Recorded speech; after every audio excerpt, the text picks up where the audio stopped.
Hola, en esta ocasión vamos a hablar de las teorías de la pena y de qué manera estas teorías se relacionan o se correlacionan con algunas finalidades preventivas. Esto teniendo en consideración que debemos distinguir, pues, por supuesto, la teoría de la pena en el sentido del derecho penal y la prevención en el sentido del enfoque de la política criminal o más específicamente de la prevención del delito.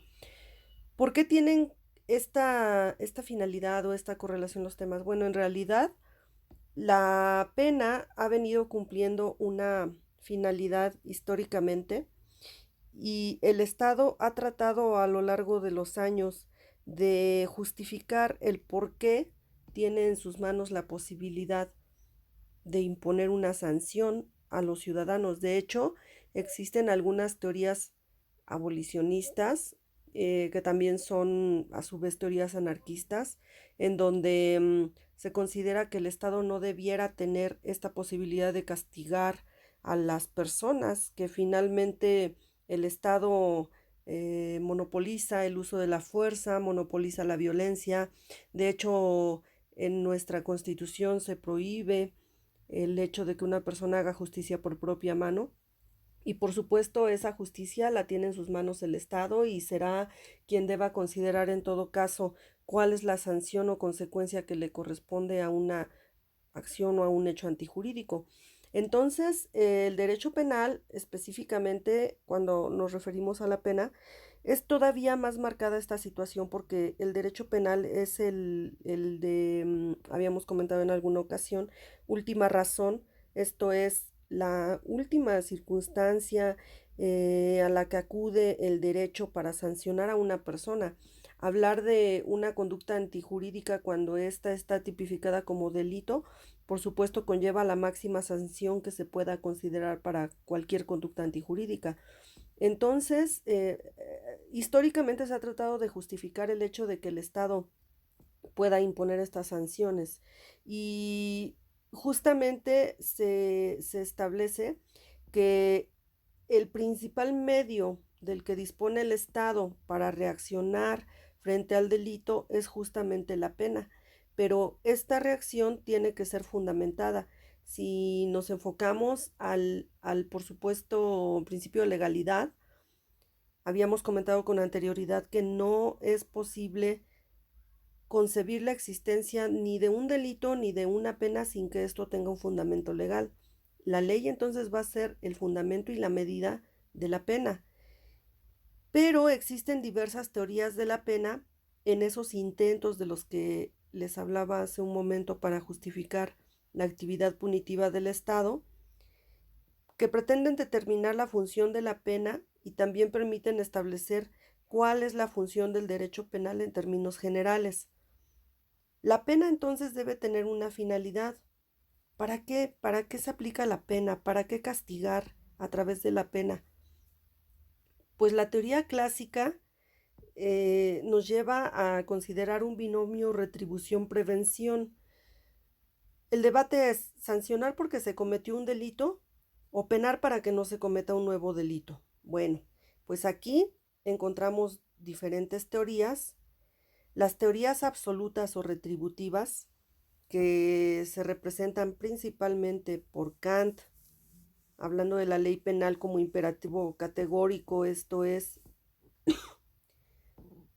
si A, entonces B. Si una persona comete un delito, entonces debe aplicársele una pena.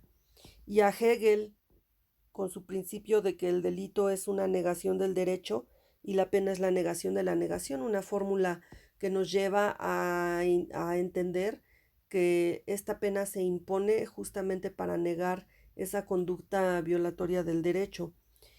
La imposición de un mal por el mal cometido. Esto es una sanción, una pena que se impone solamente como castigo. Es por eso que se le ha llamado teoría retributiva, porque la pena es la retribución al delito, la retribución a esa conducta, a ese injusto en el que la persona dañó o a través del cual la persona dañó bienes jurídicos tutelados de otra persona o de otro ente.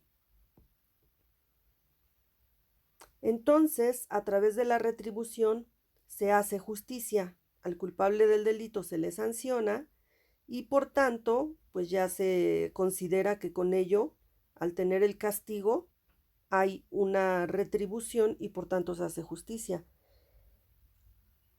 Es solo que esta teoría de la retribución está respaldada, bueno, sociológicamente podríamos entenderlo así, por el antiguo principio del talión, ojo por ojo, diente por diente, que llevaba a la venganza privada. Sin embargo, estas ya son estadios de la pena que se encuentran muy rezagados, que ya son obsoletos y que no se puede considerar que pueda seguir funcionando así la pena, porque la pena ya debe obedecer a la luz del derecho moderno a razones que vayan mucho más allá de la simple venganza o del simple castigo, porque se ha considerado a través de las diferentes teorías que ahorita vamos a comentar, que no es suficiente simplemente castigar a la persona, porque habrá que centrarse en otras cuestiones como son la reparación del daño, como son la justicia restaurativa, y la mera sanción o la sanción per se no lleva a la satisfacción ni del Estado, ni de la víctima, ni por supuesto del sujeto activo. Bueno, no debe tener una satisfacción, pero sí debe haber una consecuencia favorable por la aplicación de la pena, que no se quede únicamente en el castigo. En la actualidad, entonces, se encuentra presente cuando se exige una pena proporcional a la gravedad del hecho y a la culpabilidad del autor, que son estos dos elementos de proporcionalidad y culpabilidad. Pero la crítica más fuerte que se le ha realizado es justamente que la pena no puede ser un fin en sí misma, sino que debe tener un fin social, la protección de bienes jurídicos o la protección de la norma en sí para que ésta no sea violada. Surgen entonces las teorías relativas o preventivas, que parten de reconocer una utilidad a la sanción penal que va más allá de la mera retribución, es decir, no quedarnos únicamente en el castigo, sino ir más allá, que tenga una finalidad que le dote de relevancia social, que le dote de relevancia estatal en el orden común, en la convivencia, etcétera. Y la prevención entonces busca que el sujeto que cometió el delito no vuelva a delinquir. De esta manera se protege a los demás integrantes de la sociedad y también se protege a la víctima de ese delito. Las teorías de la prevención tienen a su vez dos enfoques, la prevención general y la prevención especial. Por lo que hace a la prevención general, se dirige a la colectividad. Aquí podemos también identificar dos tipos, la prevención general positiva y la prevención general negativa. La prevención general positiva se refiere a que a través de la pena se busca la reafirmación de la vigencia de la norma y con la imposición de la pena la norma se ve fortalecida. Esta es una, una cuestión que por supuesto nos lleva a tomar en consideración que la prevención general se realiza a través de la propia ley y cuando esta ley se cumple al imponer sanción a aquellos sujetos que cometen un delito, se está reafirmando la existencia y la validez de la ley. Podremos entonces considerar que sí se trata de derecho positivo, puesto que se está cumpliendo, puesto que se está llegando a la última consecuencia que la misma prevé y por tanto se reafirma el derecho. Y la prevención general negativa se dirige al colectivo evitando la comisión de los delitos mediante la amenaza de la pena. Es decir, si la sociedad sabe que cierta conducta es un delito y que si la comete se le va a aplicar una pena, esto es preventivo del delito porque tiene un efecto inhibitorio. Es decir, que la sociedad que los integrantes de la sociedad no cometan esos delitos para que no se les impongan esas penas. Es el efecto inhibitorio. Por supuesto que en aquellos sistemas en donde existe un alto grado de impunidad, bueno, pues es cuestionable esta función inhibitoria de la ley. Y por otro lado tenemos la prevención especial, que es la que considera que la forma de evitar nuevos delitos es actuando sobre la persona que ya delinquió. Entonces aquí nos podemos enfocar en 3 niveles.